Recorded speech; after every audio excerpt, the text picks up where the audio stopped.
please. Fellow viewers, welcome to another edition of Special Guest on CryOut Radio and Television. I'm your humble host, Theodore Ngomba. And before we begin to proceed with today's happenings, let me first of all say Happy New Year to all our audience. We've been missing. Just to tell you all that we've been working hard to make sure 2019 is a successful year. Today in our studio, we have Dr. Nicolas Santo and Dr. Belinda Babila, and a host of humanitarians that have been helping our people in southern Cameroon and our refugees in Nigeria. Ladies and gentlemen, we know our audience. We have people that are very loyal that have been asking us about the situations and what happened in Munyenge and Guzang. We want to let you all know that we have completed these investigations, and you all will get it in our next episodes that are coming. And for that of General Ivo, we can't lie to you all because we don't go by ratings. We still have a puzzle to connect. But nevertheless, we are almost there and we'll bring it out when we are done. So, in that note, let's turn over our cameras and welcome Dr. Nicolas Santo live in our studio and Dr. Belinda Babila. And we also have a host of humanitarians that are going to come up live and they will tell us what they have been doing and what they plan to do to our IDPs and our refugees. Dr. Nicolas Santos, welcome once more to our CryOut studio. As you can tell, there's a lot of changes. And welcome, Dr. Belinda Babila. Thank you. Thank you very much. It's a pleasure. It's a pleasure being here. Okay. Now, we are going to proceed. We have Miss Tessie that is live from Hamburg. Miss Tessie, are you there?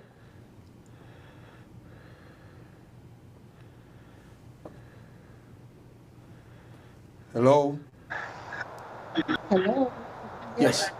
Is Miss Tessie there? Oh, Miss Tessie, you there? I'm here from Canada. Oh, Miss Tessie from Canada. Okay, Miss Tessie, welcome. And we have Mr. Martin. Is Mr. Martin there?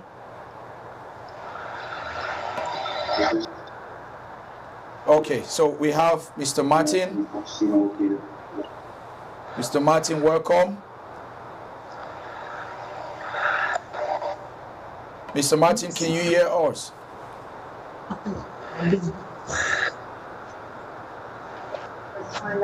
Hello, Mr. Martin, can you hear us? Please respond.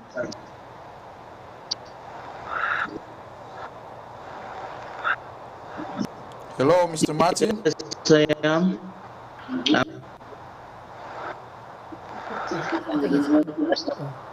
Yes, please respond. Yes, I'm there. Okay, so 5 to 5, you can hear us very well. And we also have Miss Pascaline. Miss Pascaline, welcome. And we're going to begin. So, ladies and gentlemen, these men and women are the people that have been helping our IDPs and our refugees with the situation we have going back in southern Cameroon. We'll start with Dr. Nicolas Santos. Dr. Nicolas Santos, you were in our studios last time, and after resigning from the interim government, you did notify us that you were going to go into humanitarian activities. Welcome. Tell us what you've done so far, and we'll move from there. Thank you, Mr. Theodore Ngomba. Thank you, fellow viewers, and welcome Dr. Belinda, a humanitarian partner. And welcome to all of you who have joined the other group of humanitarian humanitarian activists on board. true, when I did resign from the interim government, I indicated that I found myself into the interim government as a result of having been in humanitarian works. And you will recall that I have the Association of Psychological and Psychiatric Services, which is a clinic in Cameroon as far back as 2014-15. And this takes care of the psychiatric and psychological disturbances. And given that my background of studies is in the psychological field, that's how I came to be the Undersecretary of the Health and Human Services. But when I left them, it was because I had seen that doctors are supposed to be the ones to heal after politicians create the mess. So if we, the doctors, are also part of the mess, and then it becomes a situation whereby nobody is healing another. And so I decided to go in to look for other partners who can help me and work with me to clear the mess. And I want to reassure you that now we have a very big organization that comprises of CEOs, of humanitarian activists on the ground who are apolitical, who have nothing to do with the struggle. Like Dr. Belinda Babila is coming from a missionary perspective and has nothing to do and not interested in anything to do with politics. She is here typically to play that role of the missionary face of the humanitarian services. And I am also in providing services and counseling services and psychological help to the revolution, and also some medical help, working with some other team of medical doctors. So we have come up with a big organization now that comprises of actors that have done some division of labor, of somebody takes what, because somebody takes a particular activity to fulfill, because the humanitarian field is too broad for one person to cover. Okay. Well, just to reiterate on what you've said, I was going to also let the attention to our audience to understand that at this point in time, I know you're political, even though you left the interim government, but we want to let our audience know Dr. Belinda Babila, before even the Southern Cameroon situation, has been involved in humanitarian activities, not only in Southern Cameroon, but around Africa. So, Dr. Belinda Babila, we want to say thank you for what you have been doing, and we know how difficult it has been by you trying to get into this, being involved into this because of the perspective out there. But we understand that you're not involved. You're just purposely trying to help your people because you feel like charity begins at home, but must not end there. Absolutely. If you can go to Nigeria to do this work, why not to your people? So what can you tell us? Just tell us a little bit about your organization, the Belinda Babila Foundation. Good day, viewers. Good day, everyone. Again, we are the Belinda Babila Foundation, Heal the World, Africa. Our core objectives, really, we've been in legally in operations for the past couple of years. We're entering our 3 years now, and our core values is really just to elevate poverty in the underserved, in the underprivileged communities in Africa as a whole. And we've had several outreaches in the past, and Cameroon, the unrest in Cameroon has prompted us to shift our directions now to the internally displaced in the northwest, in the southwest, and in the far north of Cameroon as well.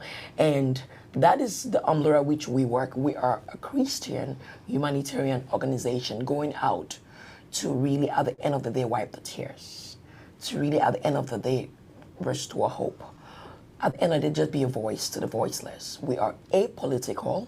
We are absolutely about the sanitation of the hearts of the people. We're absolutely about, restoring hope spiritually, physically, and mentally. So that's, at the end of the day, that's the global picture of what we do. Okay, thank you, Dr. Belinda. We'll move to Miss Tessie. Miss Tessie is in Canada. Miss Tessie of the Mau Foundation. Miss Tessie, what is the Mau Foundation? And we've seen so much of what you've been doing down there. Just give us a brief, information of what you have been doing. and some of your people down there, we know Miss AAAL was supposed to connect, but she's been finding it difficult to connect. Welcome, Miss Stacy.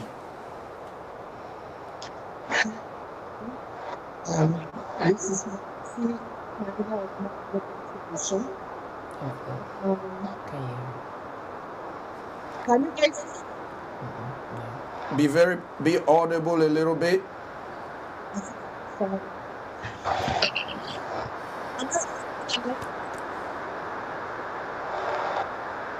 audible enough now? Yes, go ahead. Hi, this is Stacy. One Global Solutions. One Global Solutions organization kind of women-led development organization based in Canada. And we have trying to do refugees. And our idea is Miss Stacy, your microphone. A little bit closer to your microphone. The audio, you're far from your mic. Okay. Is it better? Yes. Okay. Sorry about that, guys.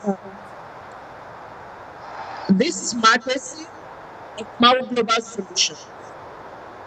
And Mount refugees stand there as well as the ID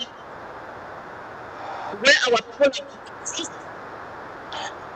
Now has been providing food and that is not enough for us. We think that we live in a It's not. They can't hear. Nobody can hear you. They can't hear you. Let's go to Miss Pascaline. Miss Stacy will come back to you so we can save some time. Adjust your microphone. We're having issues.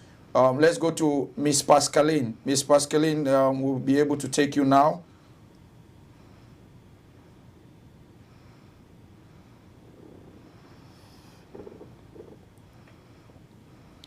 Hello, Miss Pascaline. Welcome once more.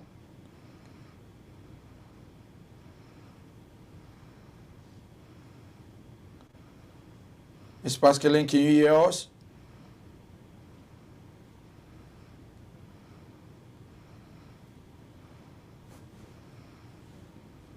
Hello? All right. We got Miss Jenny. Miss Jenny is on while Miss Pascaline is coming back on. All right. We got Miss Jenny.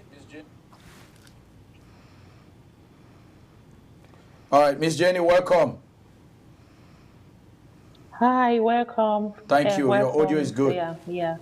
You're audible. Okay, that's good. Yeah, good. Yeah, thank you for inviting me in this show. I'm very privileged because this is something very inspiring. You know, when the revolution just started, we were just doing things without any coordination. So when Dr. Santos came up with this idea, I find it, our NGO found it very, very interesting. Anyway, let me introduce my NGO and myself. When the crisis started, we in Hamburg, that is in Germany, the Southern Cameroonian community in Hamburg in Germany precisely, we decided to come together and form an association. Basically, we have two main objectives. Our objectives are, number one is to information campaign. That means raising awareness about the ongoing crisis in Southern Cameroon. Raising awareness and sensitizing the public about the ongoing crisis in Southern Cameroon. And secondly is the humanitarian aspect, which is, practically the biggest aspect in what we are doing. And since we started off, we've been able to reach out to so many people, unprivileged, disadvantaged people. We are talking about the IDPs, the refugees, and the casualties, and even right to the prisoners in Kondingi, who've been able to deliver help to these people as well. In 2018, we arrived. I mean, we practically help. Let me say implemented. Yeah, let me use the word implemented. We implemented 19 projects all across southern Cameroons, right up to Nigeria. And thinking of the fact that we just started off in 2017 in December, I think that is a great achievement. And let me also mention at this point that our association is just at the beginning phase. So I think we still need to improve in many aspects, and we are very happy to be part of this come together with other organizations. Thank you. Okay. Thank you very much, Miss Jenny. Thank you very much, Miss Jenny. We'll go to Mr. Martin. Mr. Martin is in Nigeria. He's been doing a marvelous work. Mr. Martin, can you kindly tell us a little bit about some of the things that you have been doing?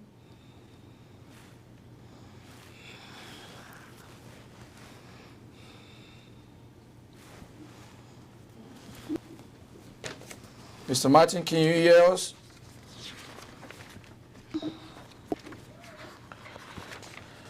Hello, Mr. Martin?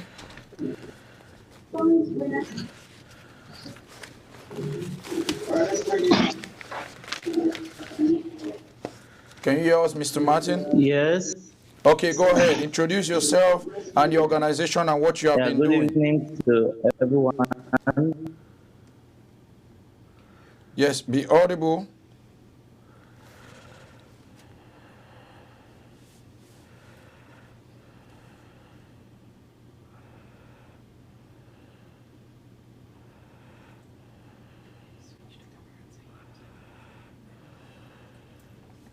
Mr. Martin. Okay, it's a bit.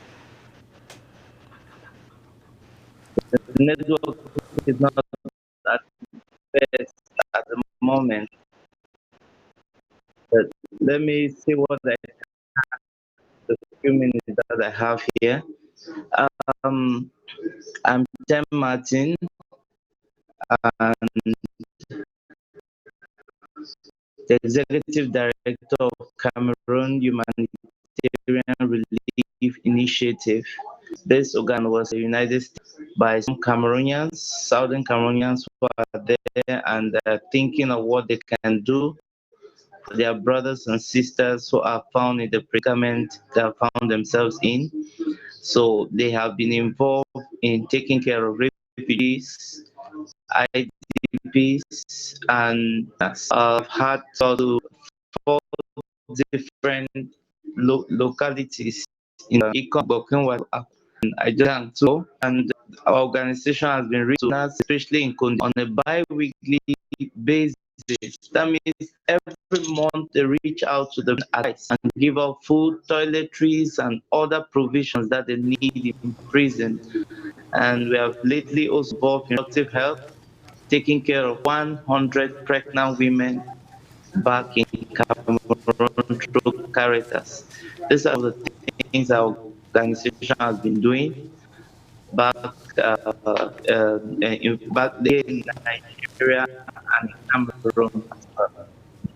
The network is not so good, so I don't know the deception of what I'm saying, but that is the few things I can say now on this other. Okay, well, thank you. I think we could hear you. If we want you, we're going to bring you back on. You've introduced yourself and what you're doing. We're going to move on to Miss Pascaline. Miss Pascaline, please let us know what you have been doing so far down there. Welcome.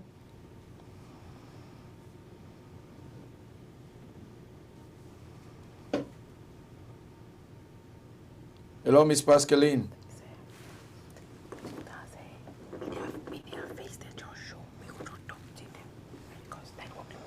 Yeah, we can talk about them. Hello, Miss. Yes, go ahead, Miss Pascaline.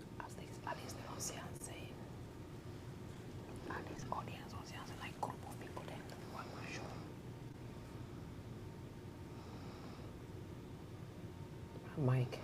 Miss Pascaline, your mic, we can't hear you.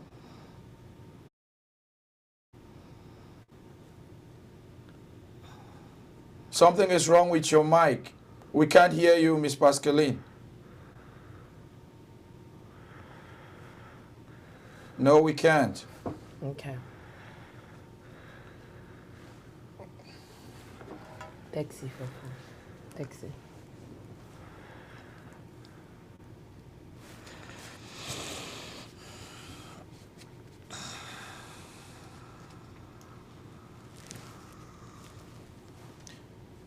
Miss Pascaline, can you use your earphones?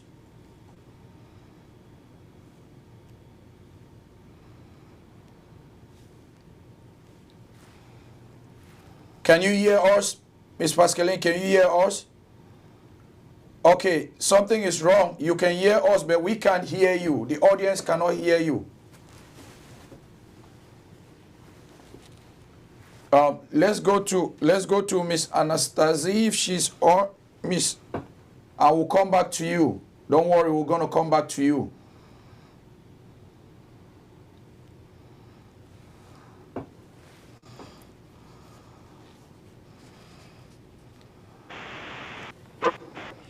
Okay. Welcome back.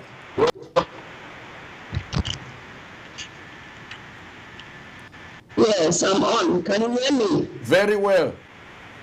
Go ahead. Yes, what is important is the population. We have been trying to. No, we just lost you again. Do what you did the first time when I said very well. Okay. Can you hear me now? Yes.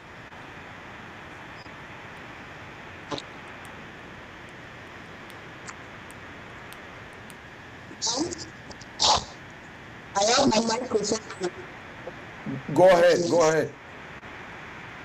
Yes, for me, what is most important is this aspect of trying to build with different. Yeah, what is important? We lost you.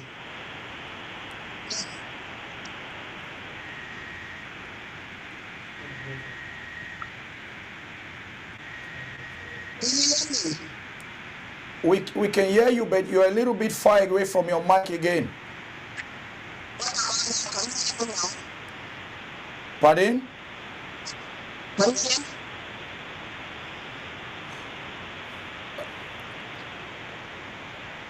Hello? Hello? Yes. It's going off and on, I don't know why. Pardon? It's going on and off, I don't know. Just have it in this position right now and talk. I'm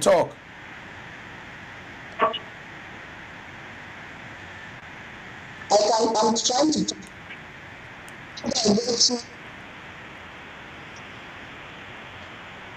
okay. Yes, go ahead. About the necessity, because if we really don't know what is happening on the ground,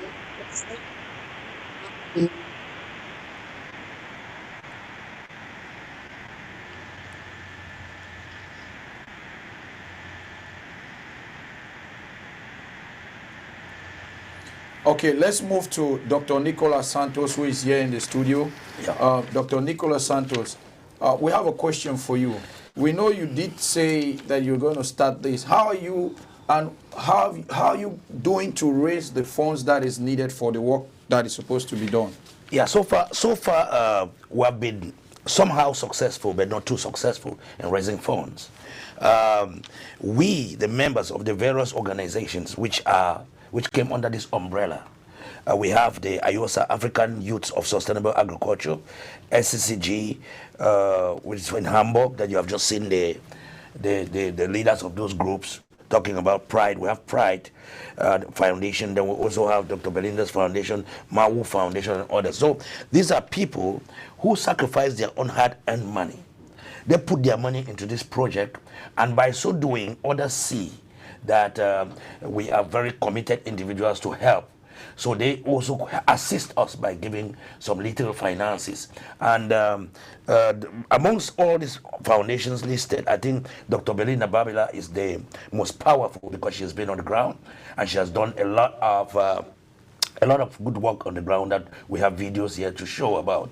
And then we also have members of our own organizations, like one of our members went on the ground incognito because they don't want identity to be revealed.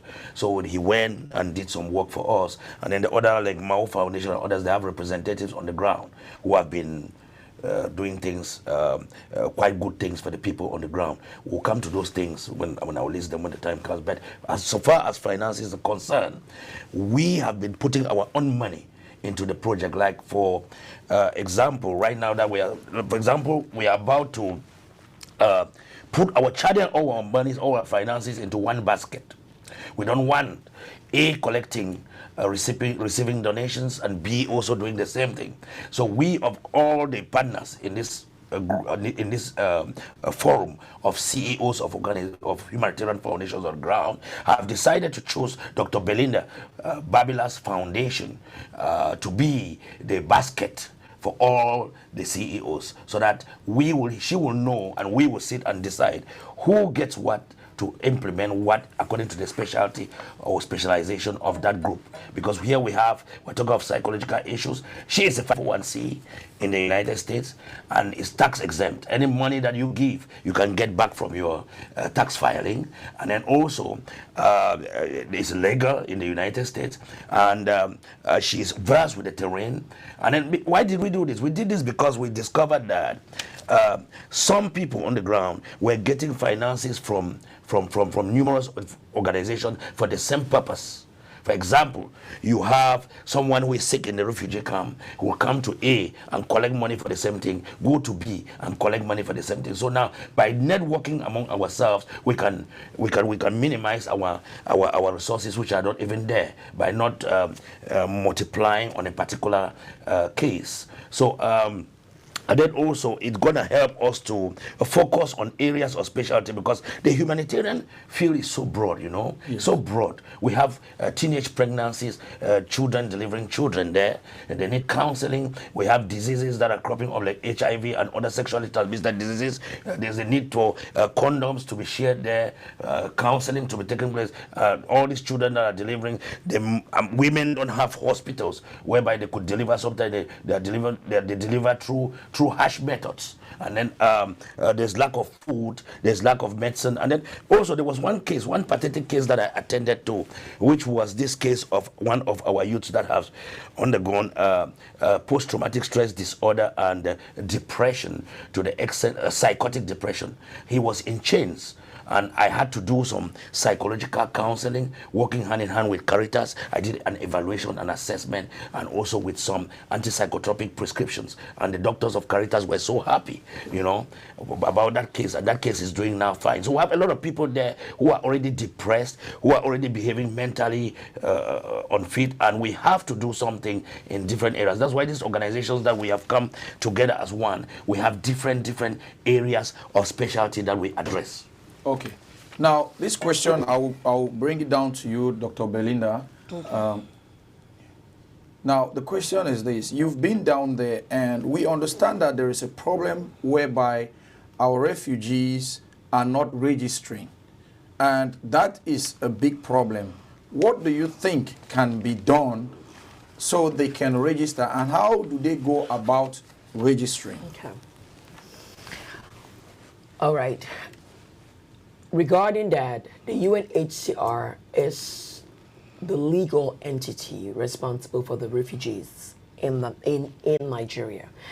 Anybody who comes to Nigeria needs to go through the UNHCR registration system so that you can be assigned a number and you can be recognized as an identified refugee. So just going to Nigeria and avoiding being UNHCR verified and registered defeats the purpose because, I mean, they have allocations as far as how aid to the refugees, and all of the registered refugees get the UNHCR allocated aid as far as housing, for example, as far as the little stipends that they get, and any other cuts or any other support that needs to go to you, you will not get it unless you're registered. So this goes out to all the refugees who are fleeing into Nigeria. Y'all need to get there, but you need to go get registered at the UNHCR office because that is the only way you begin to get verifiable aid, coming to you. Okay, it is obvious that the suffering is unbearable. It is obvious that the suffering is unbearable to our people down there. Absolutely. And you have been there. How is the situation with regards to feeding and medical care? Okay. Well, we went there recently. We had a 3-day outreach over there, December 13th through the 16th. And one of the reasons why we really wanted to go there was to really get on-ground need analysis, to go on ground and see for ourselves. There's been too much, I hear said, there's been too much side talks. So we thought it wise to go on ground and do an in-field need assessment. And from what we gathered from the 3 days being there, obviously, food, and nutrition, it's obviously number one because we all need to eat to be able to be sustained. And, the next need is healthcare. And we, the Belinda Babylon Foundation, we did take over almost a container full of medical supplies over there. But again, just to go in there and see the need. I mean, as we speak right now, going by the UNHCR statistics, there are 32,601 registered Cameroonians in the camps, all over the the various camps, because there's camps all over. Yes, there's camps in Ikom. Yes. And then there's camps in Ogoja. Okay. So and there's camps in Benue. Okay. So there are different camps, and the UNHCR is only they have only so many camps that they overlook. So it means that technically they are not really overlooking all. Yeah, because some are just in like little settlements. They're not in UN recognized settled areas. Yeah. So those as well need to look for a way to move into the UN recognized settled areas so that help will be centralized. So that's what we go back to that question of making sure that they go get registered, because that is the only way.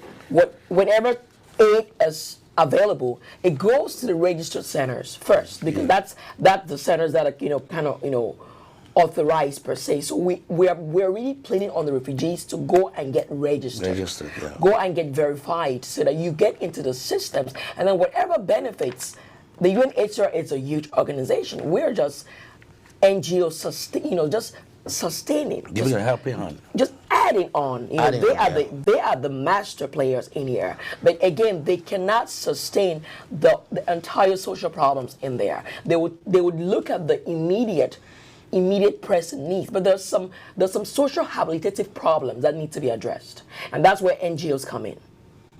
Okay, so let's go to Miss Tessie. I think Miss Tessie is ready now to talk. The question that I have for Miss Tessie apparently is the issue of prostitution among refugees in IDPs. Tell the world about these facts, because we understand that it is rampant. We know they have to survive. But again, I mean, how or what do we do to prevent things like diseases and down there? Miss Tessie, you on now? Is your audio perfect now?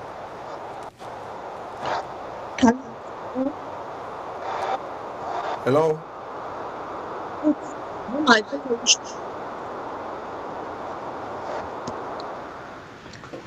Okay, can you hear me now? Yes, please. Right there. Come closer. Okay, speaking about the issue of, by the way, I think I should introduce myself first. Chance to do that. I am Marcus of Global Solution. Now, Global Solution, an international which is both developmental and humanitarian. This is based in Canada. And we focus, our main intention or mission is to help to bring down eradicate what's really which is inflicting our people. And so what we are trying to do, seeing when we just talk about poverty, we see the effect of poverty. Where you come in right now, talking about prostitution, the girls are trying to survive. And trying to survive, they sleep around with all sorts of men and bring unwanted pregnancies, all sorts of diseases. Some babies are born and buried alive. And this is the fact in the refugee camps because they don't have the means. So, how does MAU come to assist? MAU, though we give food and housing for our refugees, focuses more on sustainment projects. Therefore, we try to empower the women and girls and the youth. We've opened up farm projects, we've opened up um, training projects such as sewing, hairdressing. We're building up on kids and sustain themselves. They need something to do because of the idleness. That is why they are going around and the lack of means to sustain themselves. And so far, as a brief introduction, that's all I can say for now concerning what MAU is doing and the situation on the ground concerning the girls and the women. Thank you very much, Matesi. We're going to bring in Miss Anastasia. Miss Anastasia, are you on?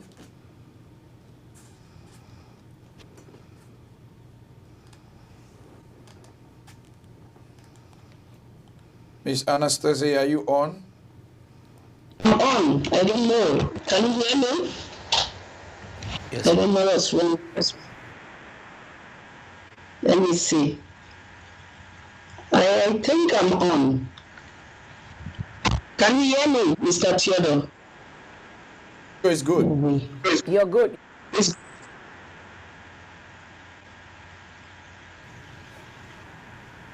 Can you hear me now?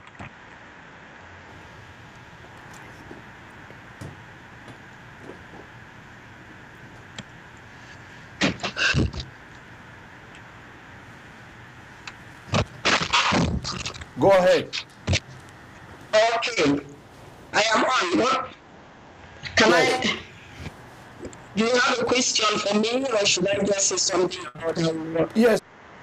What you've been doing, I know you've been working with Dr. Nick. You are one of the people that had contacted me months ago to, bring you all together on CryOut, and I really want to applaud you of what you're doing. A lot of people don't know you, but today please introduce yourself so the people should know one of those that is behind all this, where the charity organizations will come together and actually can give some kind of accountability and confidence back to the people. Okay. I am Anastasia Kuma. I live in Germany. I am a counselor by profession. I knew Dr. Nick in the days of HSS, and while I worked with him, I noticed that there were certain things that could be done differently, which we did not succeed to do with the authorities of HSS at the time. So we continued, because before we left, we had a kind of working group that we had formed, and also we had succeeded with the help of Mr. Solomon Amabo. I must give him I must congratulate him for his help to have brought so many refugees and many NGOs together. So we were like a melting pot where people bring problems, and then we try to ask for help from different refugees, or we give the help ourselves. So in doing this, we noticed that the help is so huge, or the needs are so huge, and unfortunately, the things we succeed to give only end in particular places. Marquesi is one of those who have been doing one of those very specific things to go to the far off places where no one wants to go to, because in those places you don't have the television where you will show that you are doing a great job. So But the problem why it is important for us to come together is because if we don't have a good organizational structure, we'll never be able to solve this problem for real. And I bet you it's not so much, it's just a little sacrifice. If we can have a way to just have about $5, $1 a day as Amazonians, we are going to solve this problem. We are going to have it under control. And I can also understand when people fear to give their money, when they're afraid to give their money, because no one gives them accountability. But what we have been doing so far, we make sure that the donors see how their money is used. They are even free to call the people that we claim to help. We don't send fake pictures, fake videos asking for help. We find out if the help is real, because there are also some very smart people who want to misuse this situation. So we investigate, we give the help, and we follow it up. Okay. So far, how much trust exists right now amongst you all? Because there is an issue of trust. How much trust exists right now amongst you all?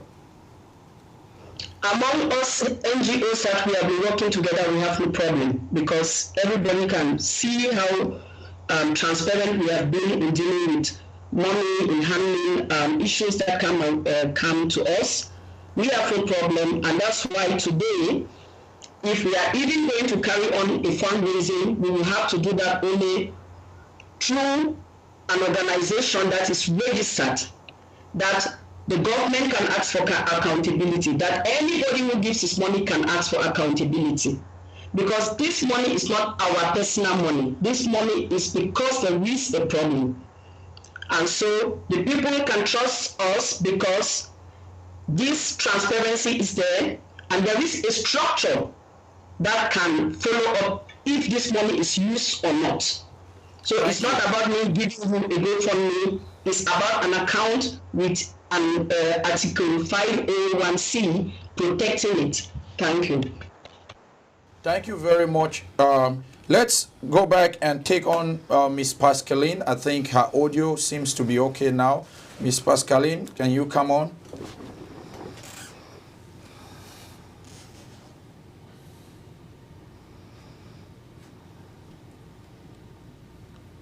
Yes, Miss Pascaline, we can see you. She's sleeping. Hello? Live. Is she sleeping? Okay, Mr. Nick, I have a question for you. Is it true that some have been taking all the credits of the work that is happening down there? And why is this, and why is it that some of these organizations don't mention others that are also doing a good work down there? I believe that the few networks and social media that people use to propagate themselves of what they do does not catch some of the activities that we have been doing. Remember, this help, this humanitarian help we are offering to our people, a lot of people are involved in it. Almost every household in the diaspora has at least donated a pair of shoes or something. But I think some people on the ground who are closer to the refugees or the victims have been able to ferry in some bags and tons of rice through trailers, propagating that they are the most comfortable and the most trusted, and people should put money only on their baskets. They fail to see all what we are doing, because on the other hand, we also have people who are out to criticize us, to make us look as if what we have been doing is so negligible, which is not the case. So I think that there is some politics in everything, and that politics is also in the humanitarian work. So you've been hearing names of the Aya Foundation, of the Makongo Charities. These are all organizations that are in this forum where we are, but they have hardly given us a feedback of what they are doing or how it's going. But we don't blame them. We know they are doing a good job, because this is like something that all of us have to get up from sleep and help. Everybody does his own share. Now is the time for all of them also to know that we have grouped ourselves together. We have grouped ourselves together, and we're doing a tremendous job for our people. We want to do it. We don't want anybody to give us credit. The credit will speak for itself based on what we are doing on the ground. Thank you. Okay, how do the people have guarantees that their money will go to the needy? Good question. Everything we have been doing on the ground, we have hardly asked money from the people. Dr. Belinda has been existing in the Belinda Babila Foundation and has been receiving some donations and carrying out projects with our own personal money, for example. We have been carrying projects here that I have here, a list of projects that we have been carrying out, paying hospital bills, sending medication, offering food, taking care of psychological interventions and other things without asking money from the public. The Mao Foundation and others have been functioning in that way. But we have discovered that some people were using some sort of political strategies in the humanitarian work to some sort of make us work with them so that they can keep all the donations, and at the end of the day, there is untransparency and mismanagement. And it made the people to stop giving because of donor fatigue and mismanagement, mistrust and whatsoever. They stopped giving. So now, with the coming back of individuals like us, or the conglomeration of individuals like us, who are removing our own money and putting into the game or into the activities of helping refugees, people now start to have trust. They say, oh, if these people are doing a good job, because there are the videos, there are the photographs and everything to prove on what is being done. So everything goes there. So people will have more trust in us right now in contributing, because they will know that it's going to where they want it to go. And that notwithstanding, Dr. Belinda Babila, for example, her Babila Foundation, if you have noticed, we decided to choose her as the ambassador of the CEO forums. Yes.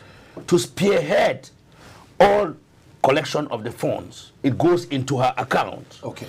And I am here in the United States that I can easily pick up my phone and call the IRS and check on how much has been donated into that account. And then the videos she will bring and the videos we will bring, because when we go into the money, we're going to say, oh, Dr. Nick, these people, these various camps need psychological counseling. We have this and these cases on the ground. Handle that. What is your cost to go to Nigeria to take care of this? Or how do we get some other counselors to intervene in this? You bring a budget. Some others are building farm projects, like Mao Foundation. Farm projects, tailoring, and other handicraft things for these our refugees and other people, so that to keep them busy. So they will bring a project and then we will finance. We'll finance from the money that goes to the Belinda Babila Foundation as a result of this publicity. Okay. And I came here with a surprise for her as Dr. Nick, not as from my group, because when people see you donate yourself, then they will be encouraged to donate.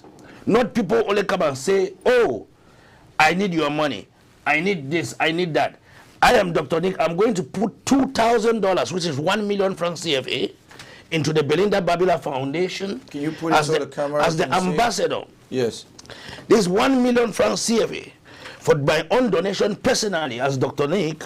Okay. For this beginning of this drive. I want to begin this drive that people should donate to the Belinda Babila Foundation so that we can together as the CEOs of all the various groups work on areas of specialization or specialties so as to enhance division of labor in taking care of our refugees, in taking care of our prisoners, in taking care of our internally displaced.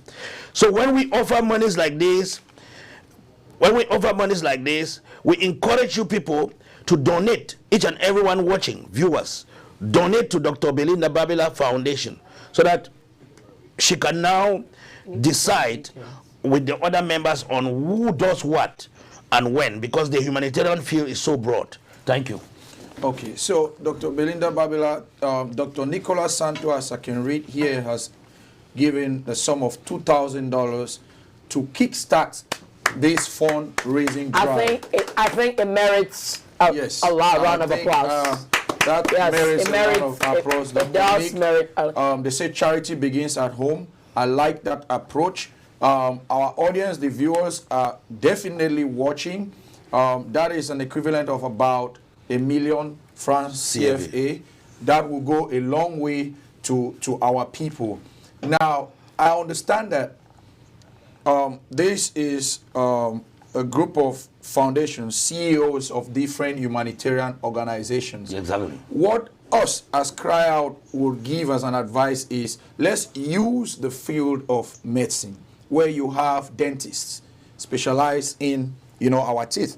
We have ophthalmologists, that if you all can do division of labor, it will go a long way. Very smooth. Yes, it will go a long way. And I think there will be the issue of IDPs or refugees trying to scam their way through because of the hardship of calling this organization, getting money from this organization, calling this other organization.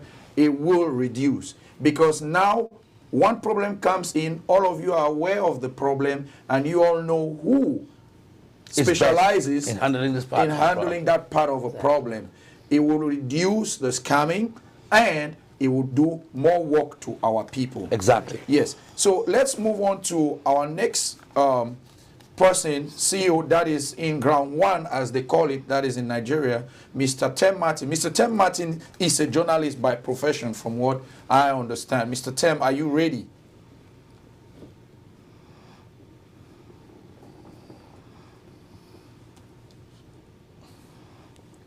Can we have Mr. Tem? Yes, Mr. Tem, you're ready now. Go ahead.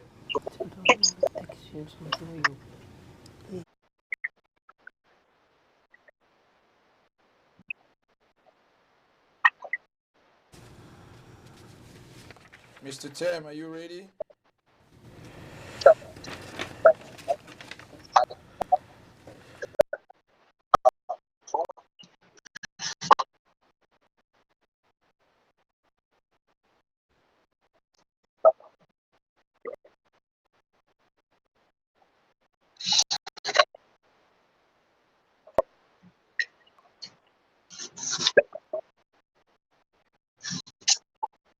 Take Miss Jenny.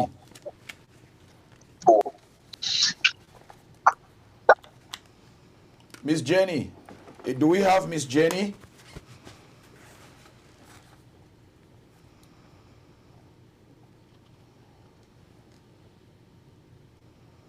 Thank you, Miss Jenny. Go ahead. Yeah. Okay. Yeah. Before I continue, I want to congratulate. Your volume be a little bit audible, Miss Jenny. Yeah. Before I go ahead, I want to. Is it now okay, or Yes. it's still too low? Okay. Yeah. Then to congratulate Dr. Nick for his generous donation, and also to express my respect to the Babila Foundation. I mean, going down to ground one to assess the situation, to be there and to assess the situation is a very, big commitment that the foundation needs to be credited for.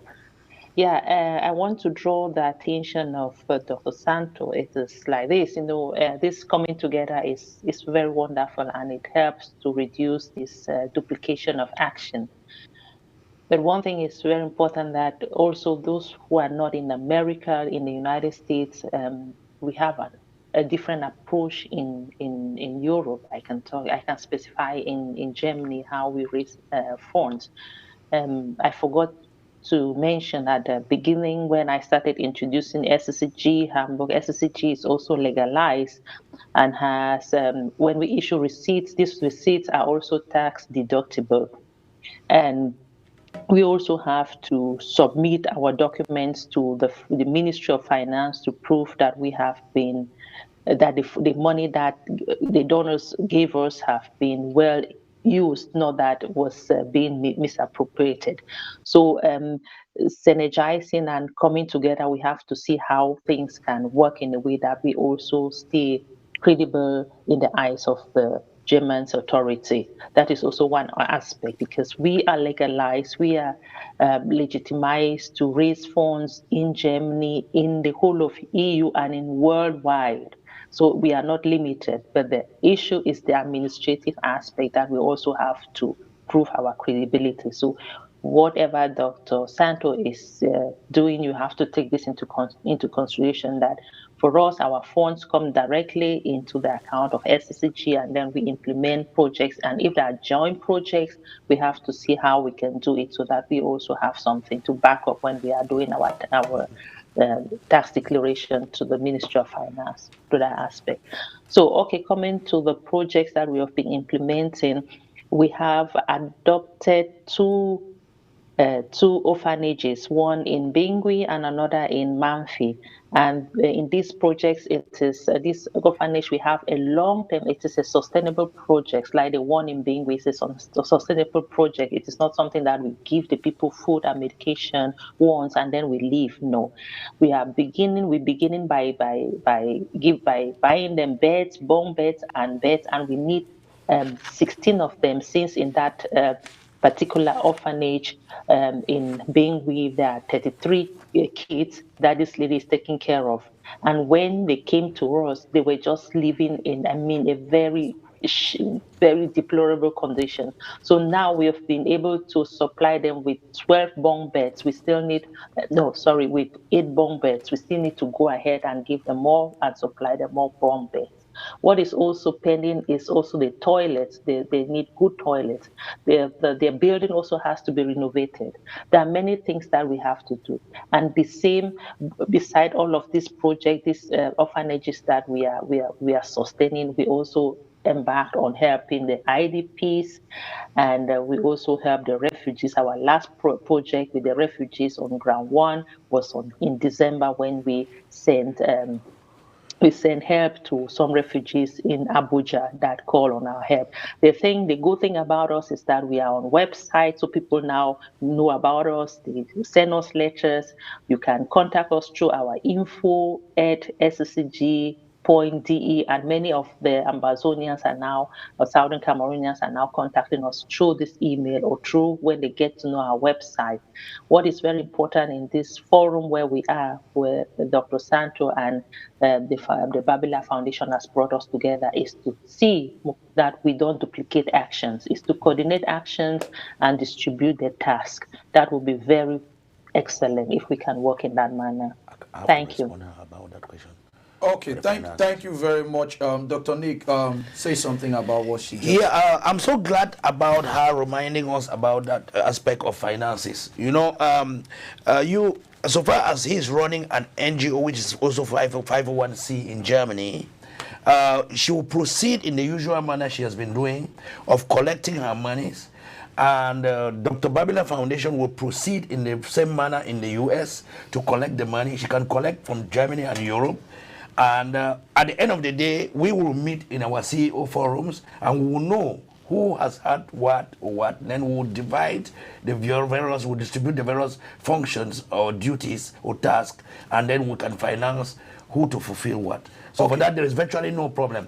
Let people in Europe who are listening continue to fund the Mau Foundation, knowing that it's working with us. People in America and Canada or everywhere should also think about funding Dr. Babila's foundation, because at the end of the day, all of us still sit in our CEO forums and decide on who has to execute what, and there's also accountability and transparency in whatever has been received. Thank you. Okay, don't you all think that you all should have like an umbrella name?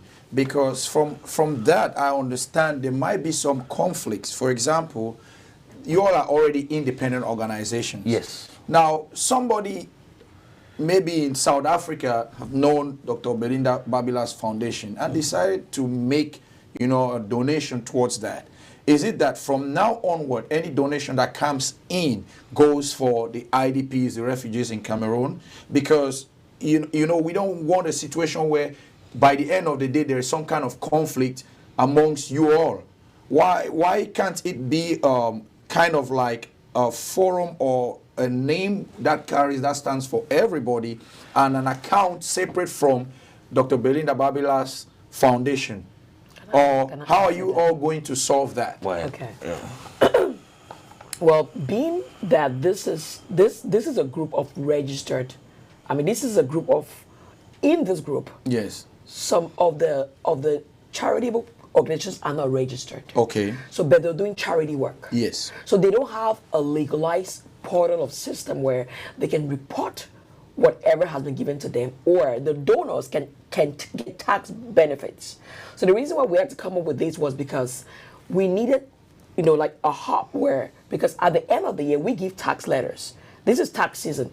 People are receiving tax donation letters back to be able to get tax credit. So trying to create another organization that you going through filings, that you go, it's like you having another new charity organization, and I don't know how feasible that's going to be. So what we are calling this is an association of charitable organizations in the diaspora. Okay. So this is a group of charity organizations who've come together Okay. to, again, like it said before, to have, it's like a centralized hub, a clear vision, a clear board where everybody is in there and we all know who's doing what. Yes. It's like I mean, right now the UNHCR is in charge of the refugees, but there are partners, NGOs that work under them.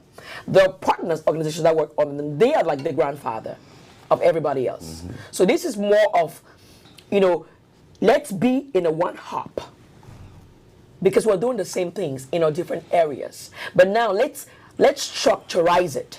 Let's make it where we can stand collectively as a voice, and even give out petitions on behalf of whatever we're doing.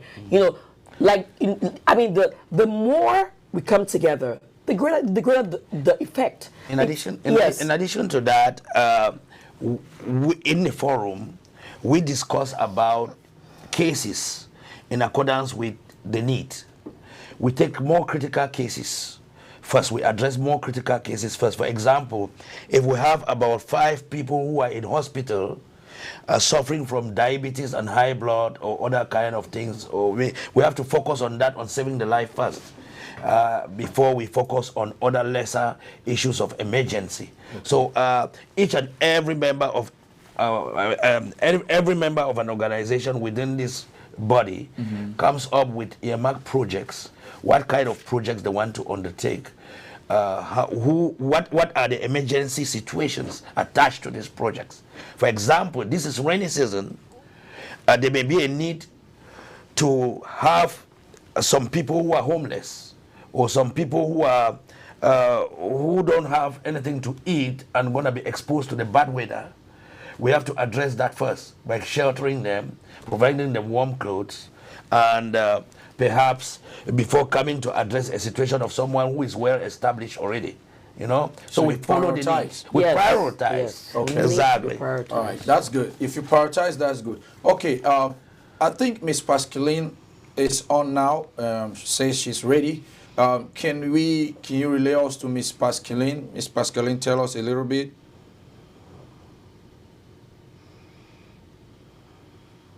Okay, we don't have audio for Miss Pascaline yet. Now, you did say something, Dr. Belinda. Okay. You did say something, Dr. Belinda. Now, I have a question. My question is this. So, what you're trying to say is that any donation that comes in the account of Dr. Belinda Babila Foundation is considered right now as donations meant for the general purpose of all of you coming together. Is that it?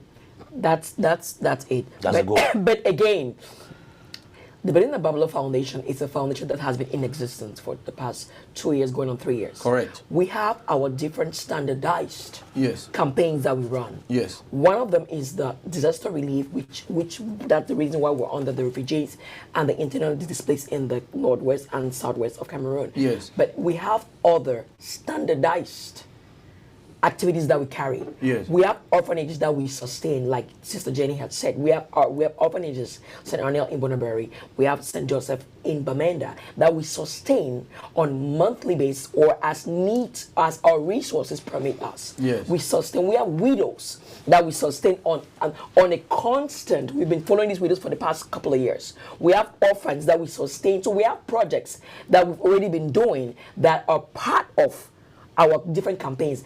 The Benin Babala Foundation helps, health empowerment campaigns. We have women empowerment campaign. We have orphan. We have widows empowerment, and then we have the disaster, and then we fight hunger. So we're an umbrella. We have like 6 campaigns under the foundation, and we do, mind you, we're called Heal the World Africa because we do charitable work in the entire continent of Africa. That's where the mandate is for. But because this is a current core crisis. Other campaigns have had to be halted, so that we address it. That is what I was waiting for you to say. Yes. That all the other campaigns have been halted. The thing is mixing the monies. For example, you have all these campaigns going on. Now, what happens? Is there going to be a day where you say, oh, this money that came in was meant for this campaign that we've already been doing way before this started? That's where I'm coming in to say, how do you guys solve this problem? But if you say that all other campaigns have been halted. What we mean halted, we mean it does, like, I will not watch orphan kids that I sustain go without food. Yes. And I only want to focus only on refugees. They are both needs. Yes. They are both valid and genuine needs. Okay. But again, whatever resource we have, we will appropriate it so that we can be able to touch. Okay. So that the other campaigns are not just completely deleted. No. Okay. I have a question. Yes. Now, with all the different charity organizations that have come together. Yes. You did mention that some of them are not registered. Yes. So how do you assess accountability of an organization that is not registered? Though they are doing their work, they are doing their work, but they are not registered. How do you give some kind of a clean sheet to donors? Because if there is some kind of accountability, donors will give more. Absolutely. It's a fact. Absolutely. Now, also, how do you share the responsibilities? Say, for example, you have $100,000 that comes in. Okay. How do you share the responsibilities amongst the different organizations? The reason why I'm saying this is simple. If your organization takes $15,000 and the Mahu organization, you give $5,000, that's already problem coming in. Do you get what I'm saying? So how are you guys going to do the division where everybody is happy that, hey, these have come in, we see what is coming in, and we are using this for our own purpose, and we're not feeling like somebody is getting more than another person. Because apparently I see what is happening within the different organizations. Some really want to take more credit. So we don't want a situation where there is a breakaway amongst you all, because it's a good thing for you all to unite. How we wish those people fighting could do the same. I think the reason, that's the essence of why the Association of Cameroonian or of charity organizations in the diaspora came about. Yes. The reason was because we're trying to defy the this issue. Granted, as we are, all these organizations are doing work in their capacities. They're doing work. They've been doing work in their capacity, and they will still continue to do work in the capacity. But again, we decided that it doesn't make sense for us all. Whatever is your area of interest, all of us have our different areas of interest. And in that our forum, problems come and get tendered for us. So we are known already for as a solution providing charity. So they tender us problems in there. So I mean, we will decide, because before coming here, we unanimously mostly accepted. Yeah. To work together. So I don't think, we don't want to put money as an issue, because the essence of it is not about money. The essence of it at the end of the day, it's about really, having impact in the lives of these refugees and the internally displaced people. We've been doing that without any problem. So we don't want to dwell on, because right as we speak, there's nothing in. But again, like you said, modalities we put in place where we all unanimously would sit and agree on the strategy and the modality to use to get funds appropriated to everybody without any issues. Yeah, and to add something to that more, we already have a list of projects Exactly. that the various organizations have tendered. That's right. We have sustainable projects for 2019. Yes, yes. You see, handbook or guide for refugees on counseling. Yes. About sexually transmitted diseases and unwanted pregnancies. Yes, yes, provision of desk and yes. Sitting tables, Yes. sitting chairs and Exactly. desks for studying. There are some school projects also for the children of the children in the camp, as far as schooling is concerned. Yes. There are also feeding, and then you have medication, and some sick and needy, some who are sick in the hospital that need care. You have the tailoring project to teach our young, empower on them tailoring. You have the farming project.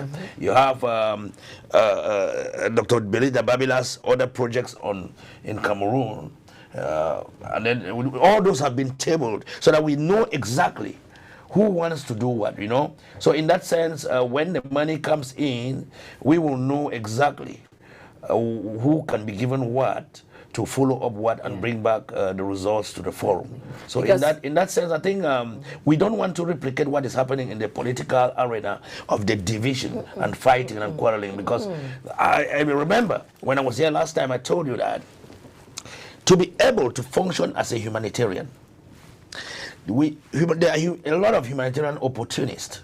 There are 5 cardinal core principles for you to understand before you can genuinely be a humanitarian. And which were they?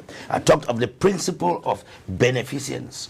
Do things that are of benefit to mankind. Non-malfeasance. Avoiding harming people. That's right. Justice. Do something that could be done as well to you equally in transparency and stuff. You have integrity. And then you have the respect for human dignity and the universal rights of others. If you do not put these 5 cardinal principles ahead of humanitarian work, then consider yourself an opportunist or a scammer in the field. I have a question for you, Dr. Nick. Thank you. We've seen people preaching, especially about respect for human rights. I have a case of someone that has been respected in the revolution as far back as he was young, fighting for his people. He comes out every day and talks about the Geneva Convention. But recently, our investigation team, we picked out that he is among those people who kidnap and seek ransom from our people. That's Ebenezer Akwanga. So we hope that what you are preaching is what you practice, and that all these modalities that you're giving, because I'll let you know this. The fact that you've come here, we'll be investigating your organizations. And if we realize that there is a flaw, we'll call you out behind the scene to say, hey, correct this. We've had people like Ebenezer Akwanga, whose ego is as big as China and India, that when you call him and say, hey, this is what is going on, he tries to threaten you. Well, it's a message I'm sending to him. He cannot threaten me, and he should be very ready, because there is a big war coming between my organization and what he's doing down there to our people. This is just out of context of what we're talking right here. It's just people that come to preach something. And they go back and do something else. Let me tell you something. In this revolution, or in this revolution that is ongoing, which has led to all this catastrophe and mess, which we're about to heal, right? Yes. A lot of people have begun the revolution, or a lot of people begin projects with good faith. Somewhere along the line, they become psychologically disturbed. What I discovered with my resignation from the interim government was that there was a time that I found my emotions and I found my own self going out of proportion. And so, as a human being, very few human beings have that emotional resilience, or to know when those triggers kick in for you to take a sabbatical to go on your own sanity cleansing. Thank you very much. So let me tell you, yes, a lot of the folks who go around ranting on social media about this revolution or about anything concerning humanitarian stuff, most of them are fake, because one, they have not been able to realize that threshold when their genuinity stops and insanity kicks in.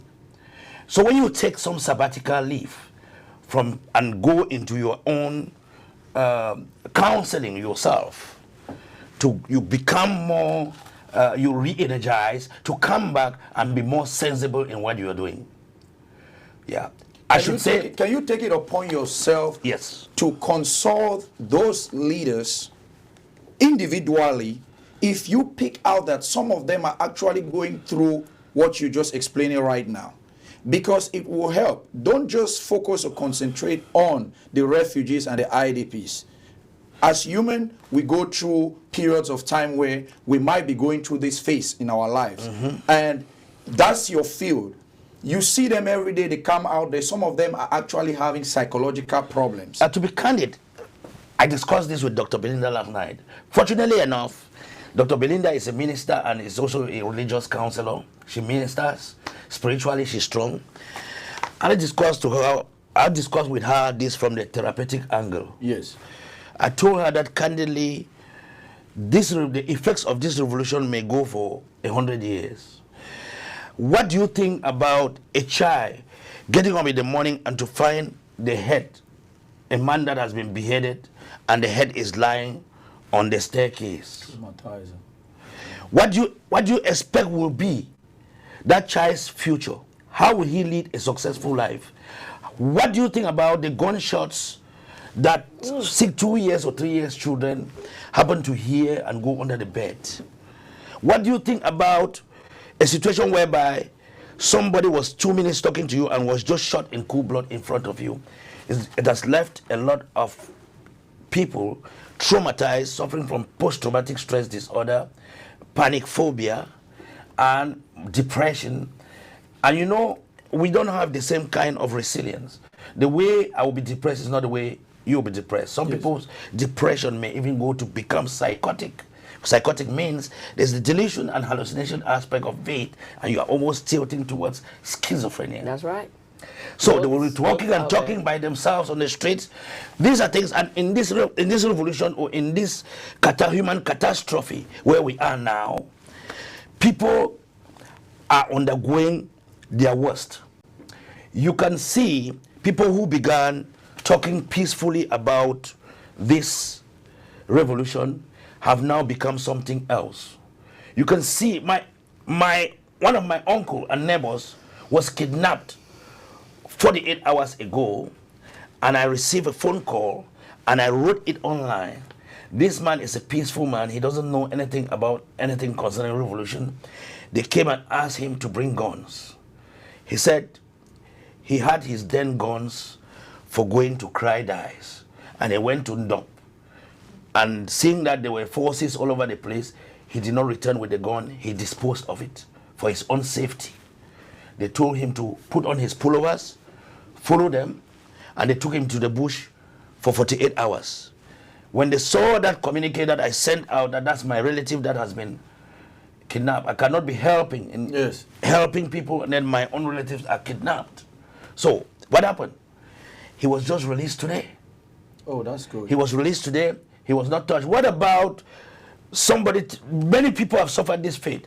The question now is, those kidnapping, they need to undergo some mental sanity, because I don't even know how you take somebody and go and sleep in the bush for 48 hours or 72 hours. Where do you sleep? I've never spent even 2 hours in the dark outside in the night.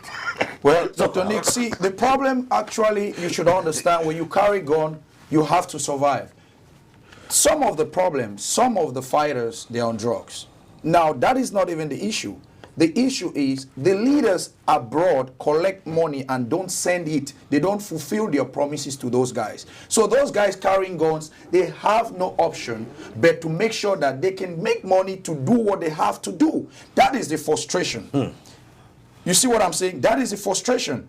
Because they have guns, they're hungry, they need to refill their guns. So when they cannot get the promises fulfilled from these leaders like Ebenezer Akwanga, they end up doing what? Kidnapping our people, causing pain to our people. It has gotten to the point where the people now prefer the soldiers than those people that are supposed to be protecting them. It is bizarre. The earlier they rectify this situation and come together, the better. Well, I know Dr. Belinda is lost because this is not her area. Yes, she is.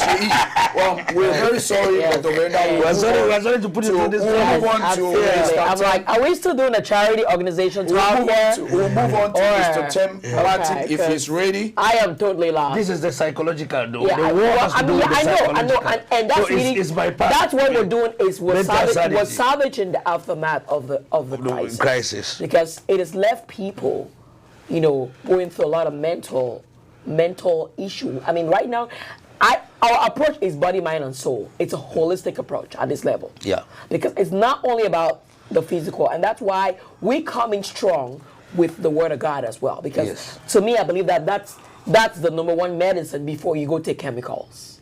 The Word of God is life. And that's what we are a Christian charity. So we go hand in hand with the words, the promises that God has for us. So that in that way we can heal the mind. Once the mind is healed, then they can begin to really have hope.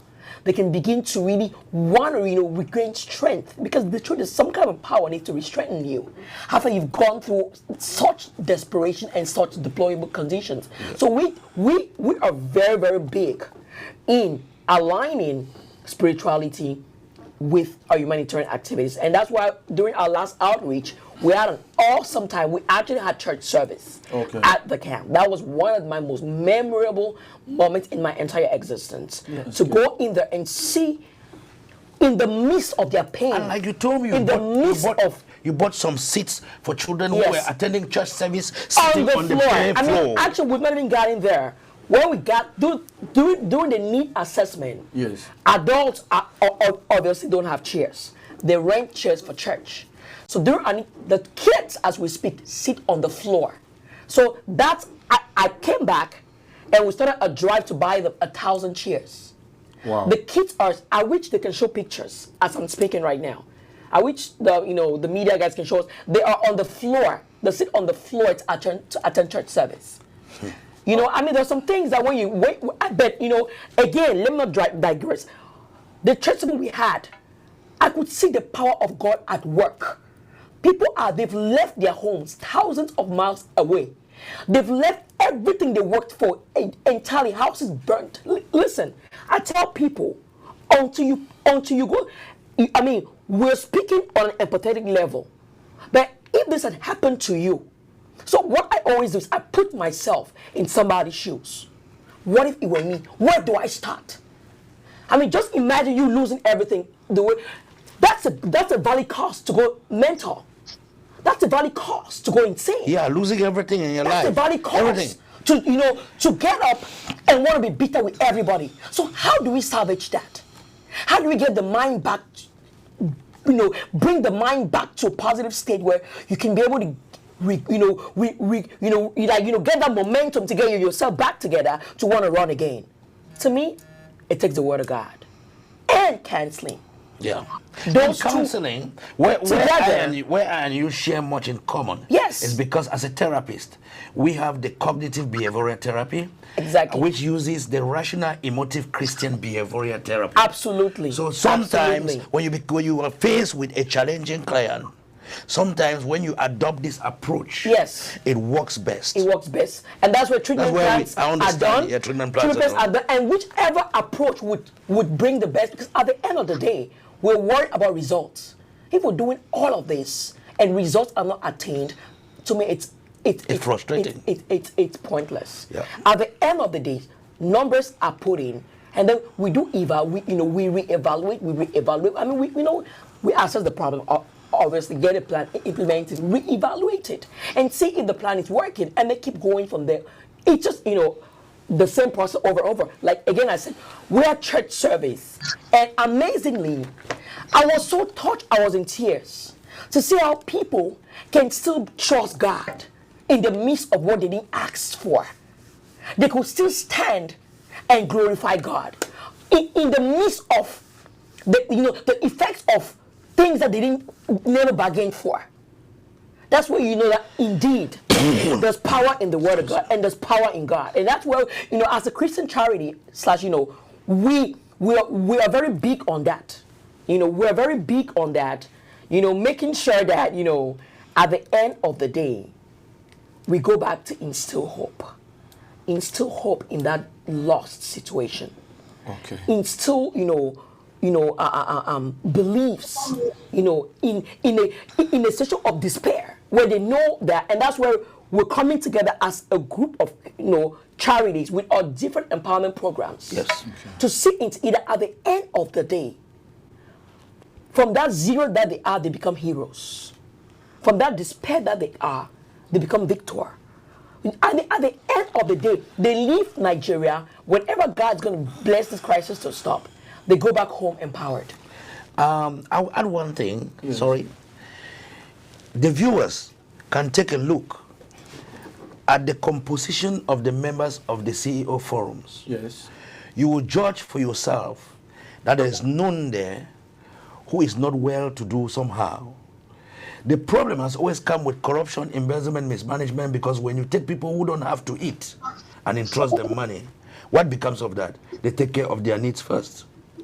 So, for example, you can judge from all of us, you see that first we work very hard. We put our own money into the projects first before we expect others to support, because we believe that when we put money by leading by example, it does motivate the people to donate. The BBF Foundation last year, we took a container full of medical supplies to the camp, and obviously that was shown in December, where we actually, went in there and really sustained them medically. And we actually, from what we did, we had a letter of recognition, and we have testimonial videos that they said, during the entire crisis of the refugees being immigrated to Nigeria, we are the first charity that has given them that much medical support. We have a letter to attest to that from the director of Remacare, Reverend Sue. Yeah. And as we speak right now, we are an accredited, recognized charity to go in there and sustain. And as we speak right now, I am in charge of the medical unit over there. We have a forum of ourselves. Dr. Santos is part of it as well, where what we do is we oversee the health conditions and the care provided to the refugees, because we believe in checks and balances. Somebody has to oversee what is going on, and we've taken upon ourselves to volunteer our time and our services to see into it that the refugees there get the optimal services that they can get. For example, we've collectively on our WhatsApp forum, cases get brought to us, cases get reviewed, cases we make sure, and then as we speak, we want to make that every month there is an annual health preventive screening going on, where the Remacare unit, which is the functional unit, the health functional unit at the refugee camp in Adagom, we want to make sure that they do a screening. While I was there this December, we did screened blood pressure screenings and diabetic screenings. We screened over close to, because of lack of resources and time, I think we screened well over 200 to 300 people. And from that, we made referral cases, people in there who never knew they had blood pressure, people in there who never knew that they had diabetes. We had to make sure that, they come back for rechecks so that a confirmed diagnosis can be made. So cases like that, we're trying to prevent diseases before it gets worse. Okay, let's go to Miss Tessie. I think Miss Tessie says her audio, everything is perfect. Can we go to Miss Tessie? She has some things to say about the challenges of the refugees. And Miss Tessie, you there? One second. Yes, I'm here. Challenges. Can you hear me? Refugees that have never been taken care of. Can you hear me? We can't hear your audio well.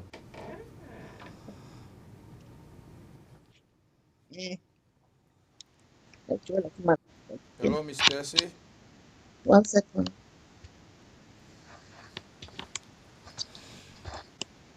Wait.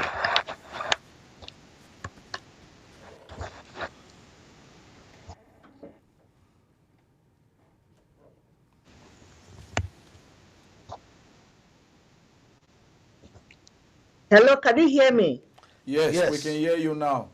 Go ahead. Please don't move from the position you are because we can get you very well now.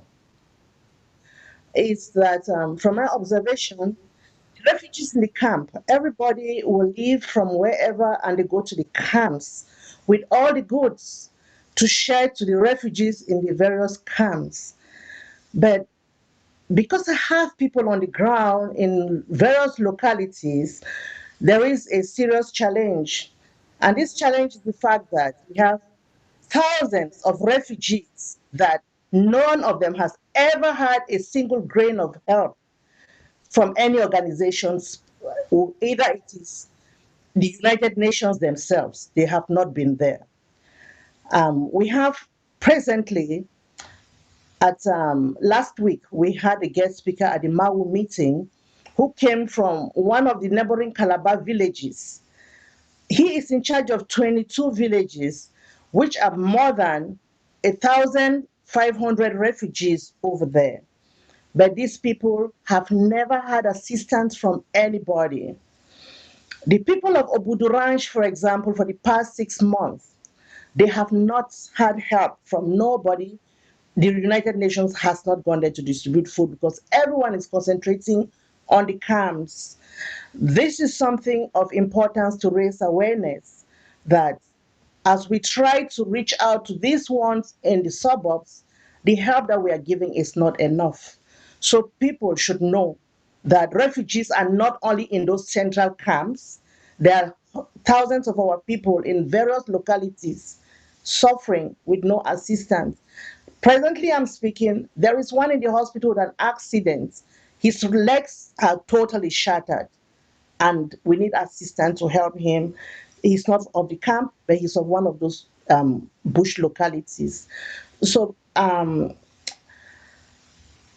if we know that we have our people, another thing that we want to talk about is the fact that there are many refugees that are being hosted by the natives, and these ones are living in very deplorable conditions. It is so important, yes, that they should be registered, but the system of registration by the United Nations is very slow. Today they are talking of 30,000, but we have more than 60,000 refugees in Nigeria. If in the month of March, the census that Mau carried out, we had 45,000, then what about now?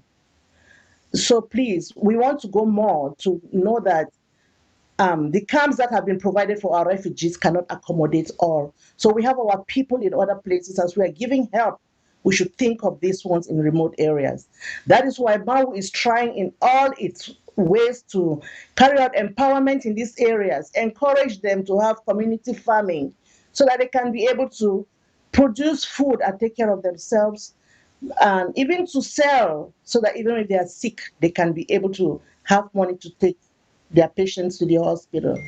It was quite important to bring this point because I know the central focus from all the organizations I've been seeing going to Nigeria to distribute, they go to the camps, and when there are so many still suffering. Thank you.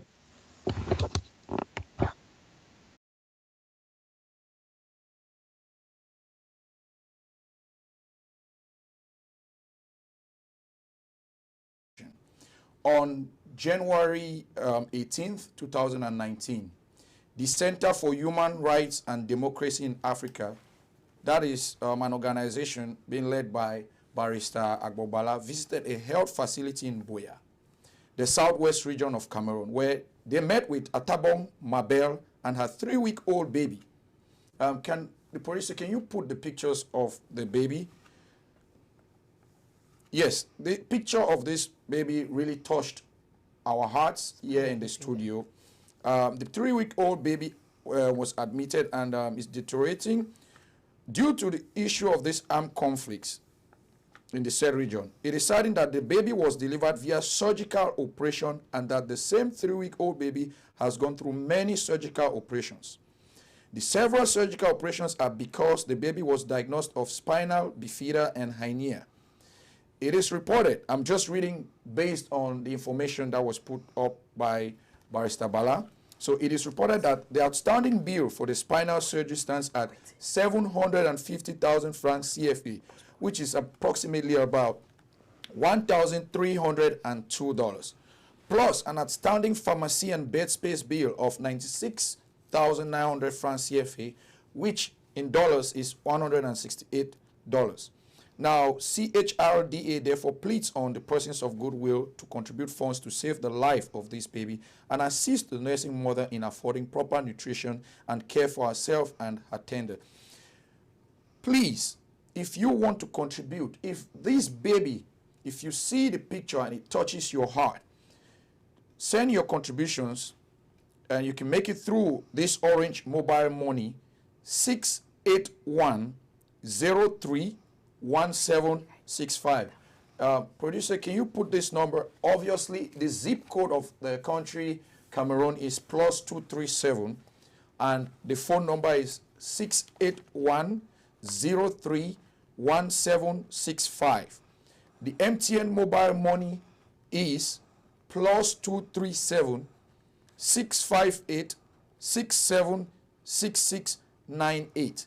And of course, to those abroad who wants to make contributions, especially those in the USA that have PayPal, they can make their contribution with the PayPal information chrda@chrda.org. Again, via PayPal, chrda@chrda.org. Please, please, please let this touch your heart and let us do something. I will personally start this fundraising with a sum of $102. So we have $1,200 left to take care of this surgery that is wanted. Let's move on now to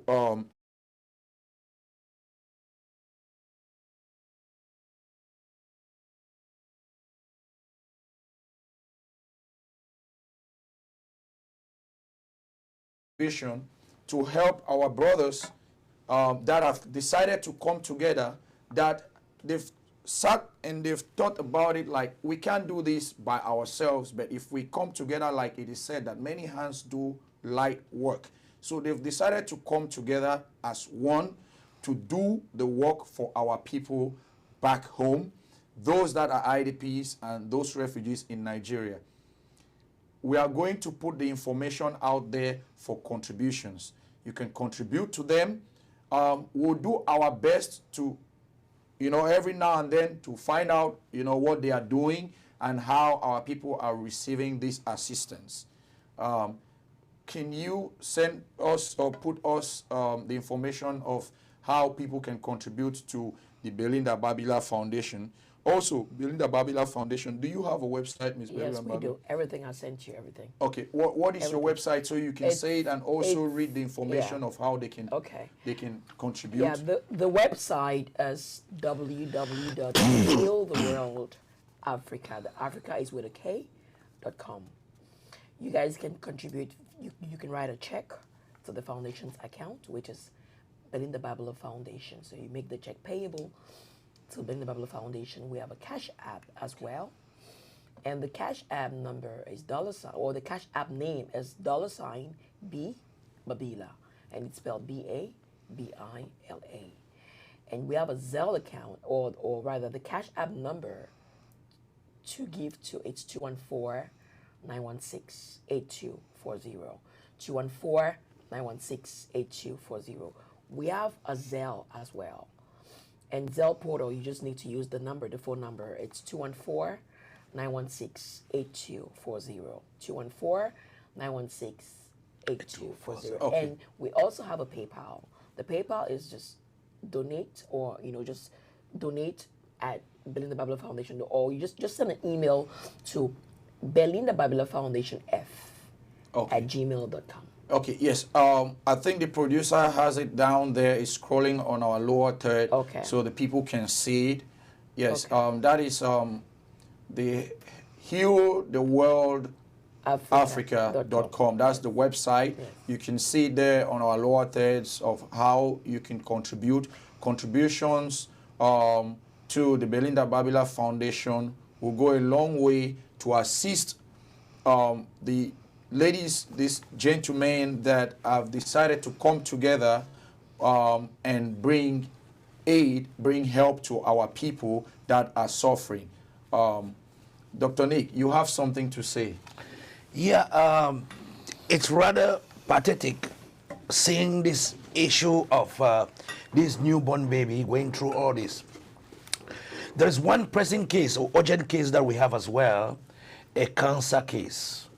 I think that case is in Boya, and we are also trying to work on it because this lady was suffering with cancer around the mouth, and they took off the lips, and they had to cut a chunk of beef from the leg to patch it with, to fill that space, and it never worked. It's all over social media.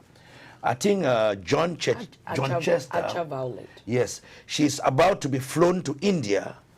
The first plan was to fly her to India for attention, medical attention, but John Chester of the Amazonia Foundation, our American humanitarian, is working a deal for her to come to the United States. So John Chester, personally informed me on my way at the airport. He called me on phone and said, Dr. Nick, please don't forget about that case, that cancerous case in Boya, with the one where there was the chunk of meat removed from the leg and put on the lips. That did not work. That lady has to be flown to the United States, and he is ready to give all the available papers that are needed. But the issue is finance. So I think if anybody who is contributing to Dr. Belinda Babila's foundation and wants it to be targeted towards that, should just kindly indicate to her. Yeah. Okay. Thank you. Okay, that's a good one right there. On that note too, I will also contribute $100 towards that. Thank you. God bless you. God bless you. You're doing a good job, my brother. Well, just so you all know, I think I never mentioned, but maybe one day I'll talk about it. I think I started a charity organization more than 20 years ago. For those that are from TICO, that they Mental know, health. yes, that has to do something with mental health and those people in jail. You know, we have a track record on that, but we're not going to dive into that right now. So I feel touched every time when I see situations like this, and why not do something? We thank Mr. Chester. You said, what's the name of his organization? Amazonia Foundation, Inc. Okay, yes. Yeah. I know Amazonia at one time when I Foundation. was doing some investigation, we realized that he has 2 pickup trucks, if that's the guy you're talking in Nigeria. about. In Nigeria, that helps to Yes. transport food to our refugees Yes, down there. yes. Let's give a shout out to this gentleman. He's an American and he's been doing a marvelous job to our people. We call on, benevolent people, individuals, philanthropists to help. There are so many different ways you can help these gentlemen and women that are doing their best to help our people. At this juncture, we don't want to keep our audience for too long. Ms. Babila, you have something? Well, I was just gonna just let the audience know, because I believe that when people give, they want to they want to know what is in the different projects at hand, and we came here with projects already foreplanned, because we work so for example, the charities, what we want to be doing is that rather than each and everyone giving money for food, we'll have a quarterly budget, which is a collective budget of food for all charities from the states. So we can decide from this estimate that we did, this is a quarterly food project for all the refugee camps in the whole Nigeria. Exactly. Okay. And this is just Nigeria. So we have these 2 for Cameroon. All the IDPs in Cameroon, we have a quarterly budget. So what happens is that when the money comes, we allocate that every month from this goes every month to this. That way, we're not each sending. They get a global sum of money that comes in, and they manage that for the entire quarter. So it reduces us from doing petty activities every day. So for example, this is a draft year of quarterly food project for the camps in Nigeria. 100 bags of rice, 100 bags of gari, 100 liters of palm oil, 100 cartons of tomatoes, 50 bags of 100 bags of salt, 100 bags of Maggi, 100 cartons of spice. They call it onga for seasoning, and then transportation for. So all of this amounts to 4,500,000 naira, which is about $12,875. So, but you see, when we have this kind of project out, we know that this would hold them for 3 months at least. Okay, you know, Babila, I don't want to cut you short. I know there is a way you guys have done to identify our refugees in Nigeria. Yes. But what is the how have you guys been able to identify our IDPs, and how do they get this assistance?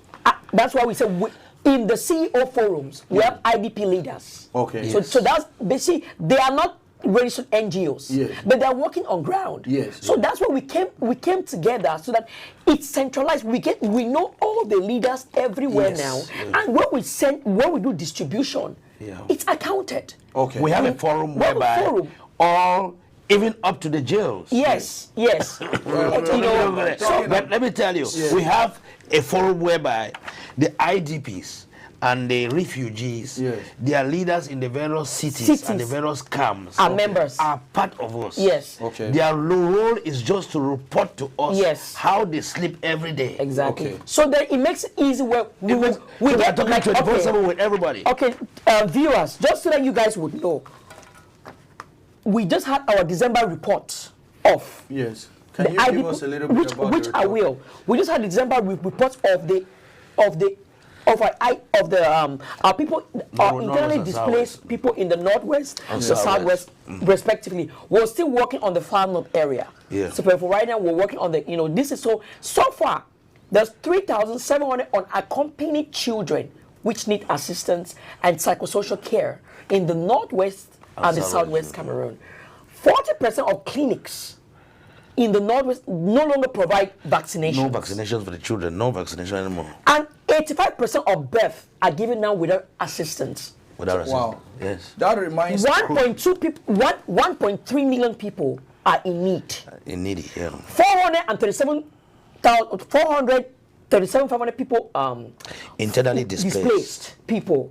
So, and right, we have 500,000 people who are in host communities. In host communities. That means they're no longer in their houses. They're no longer in their houses. Yes. So that's why we say when these fundings come, the leaders in every of those different areas, they give us reports. At the end of the day, there's so many monthly reports. Look at this one. Very funny. Yes. 160,000 people are targeted for elimination by either side of the aisle. Okay. Now, either side of the I aisle. have this question. This will come to you because Dr. Babila has nothing to do with those fighting. Yes. This question is to you. The interim government, which you were a member of that interim government, do they know about this group of non-governmental organizations that have come together? And with all the monies that they have collected, have they tried to support you guys in what you guys are doing? Hold on.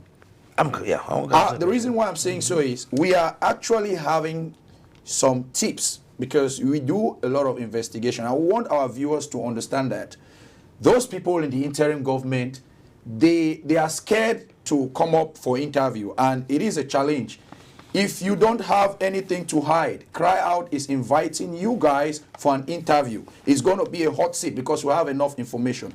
Just a tip to our people.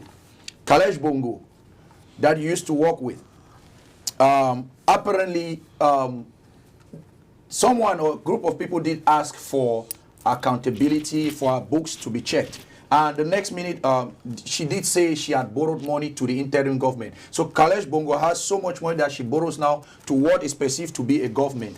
And before you know it, Brados, from what I understand, has been able to say yes and has issued, I think, $10,000 so far from what we have gathered. We are still to confirm that. Now, how the money came about for her to, donate or help the interim government with some monies that she's being given $10,000, only God knows.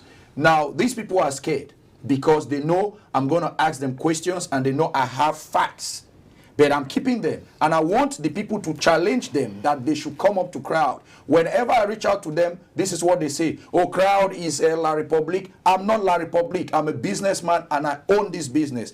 And I'm out there to make sure that our people benefit from all the monies that is being contributed.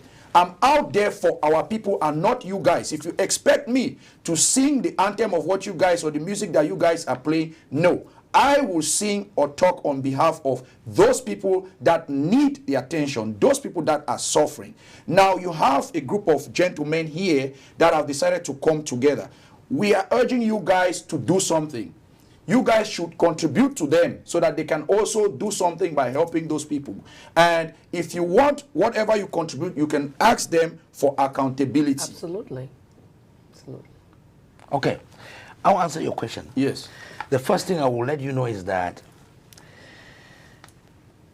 at every beginning of every formation of a group or political movement to lead a crisis or a struggle, call it anyway, we always give the benefit of doubt when we think that some people will do things in the most transparent and efficient way.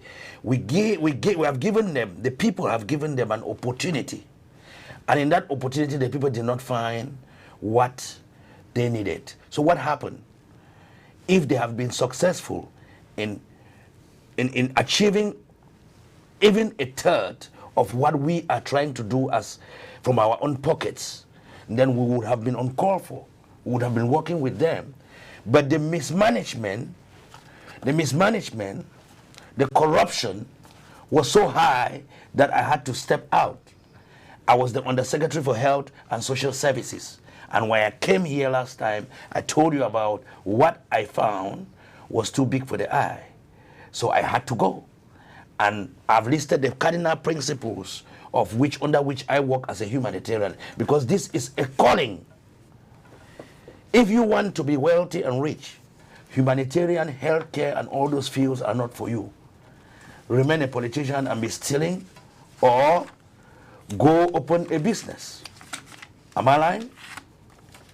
Well, that is true.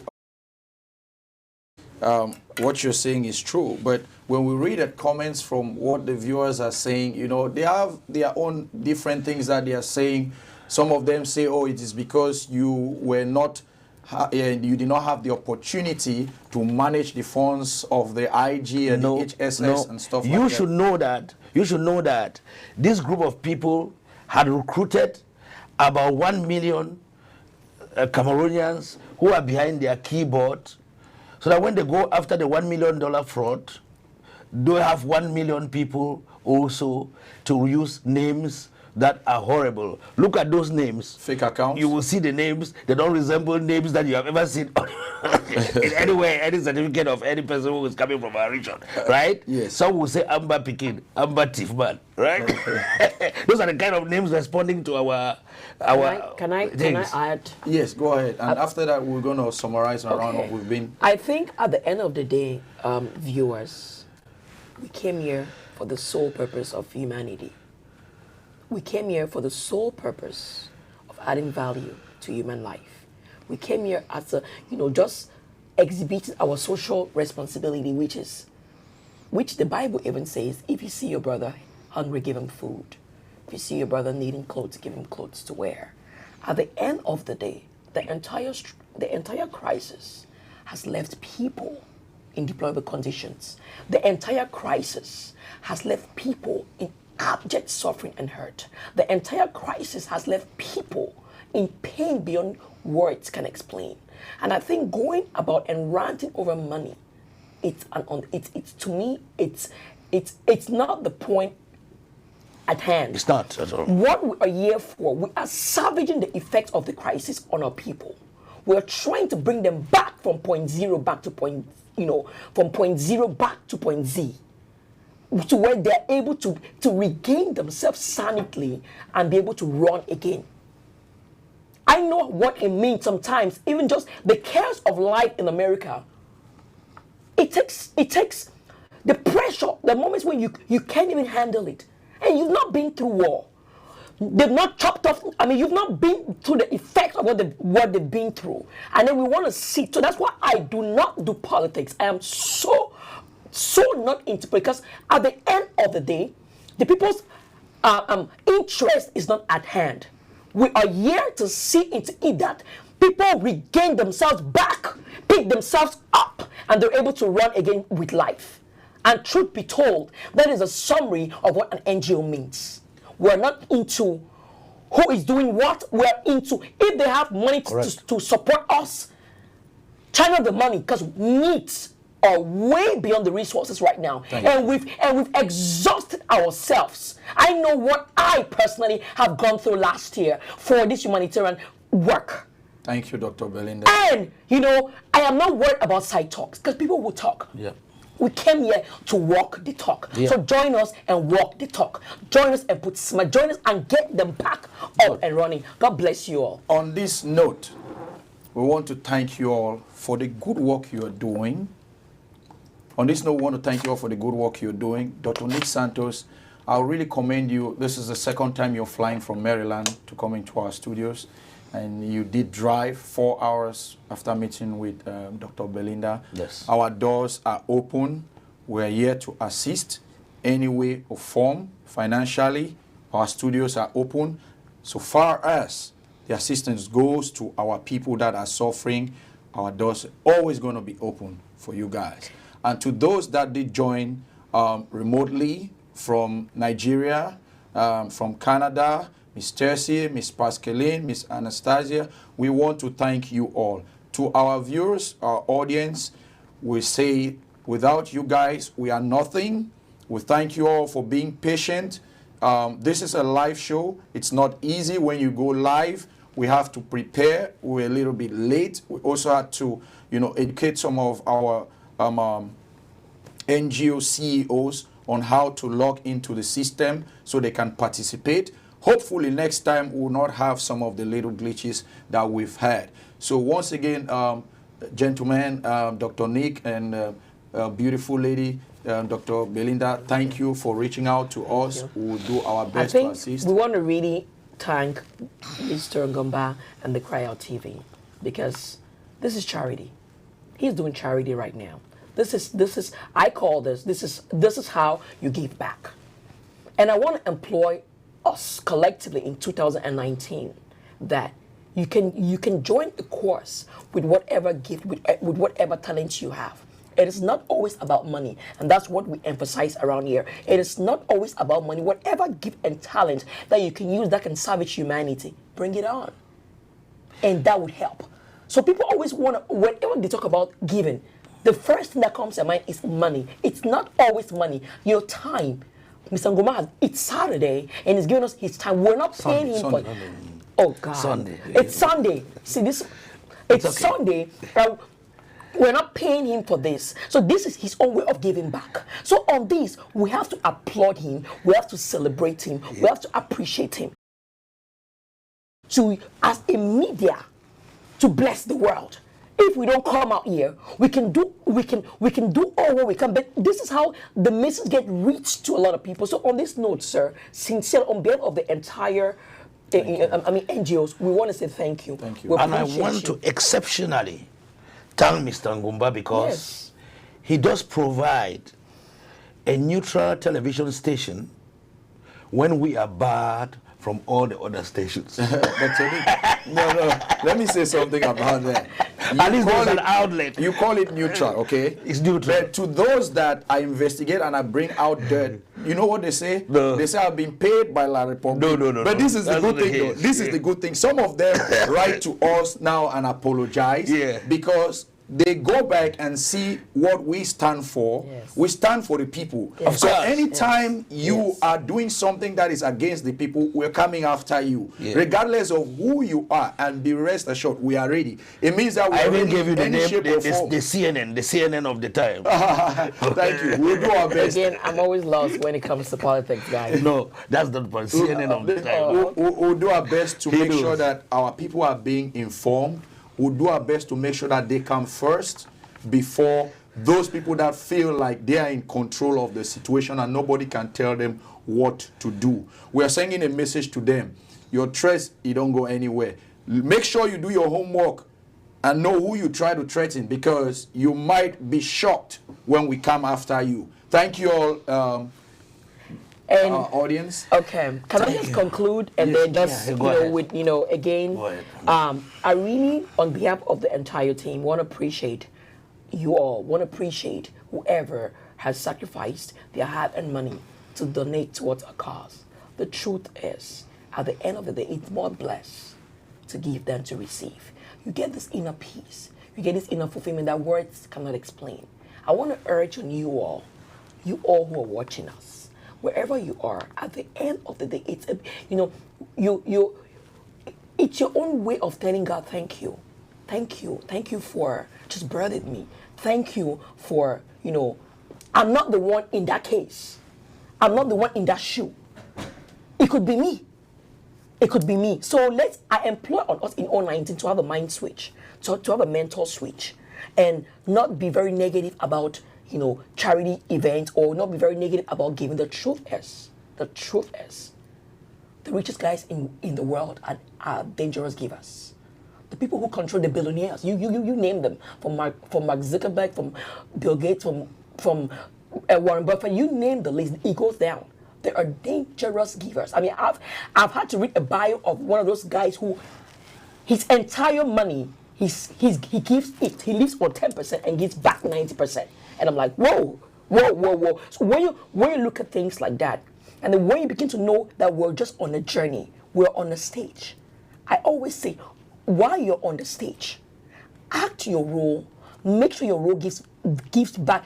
It gives value back to humanity.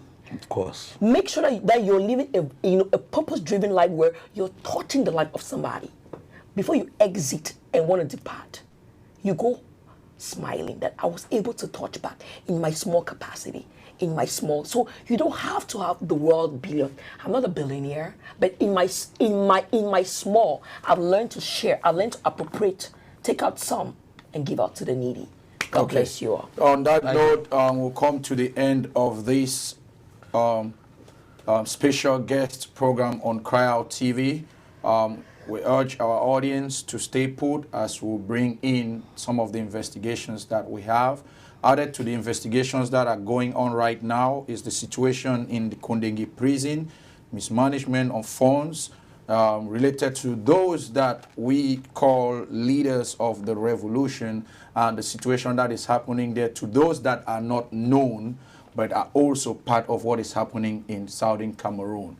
Thank you all. See you next for now.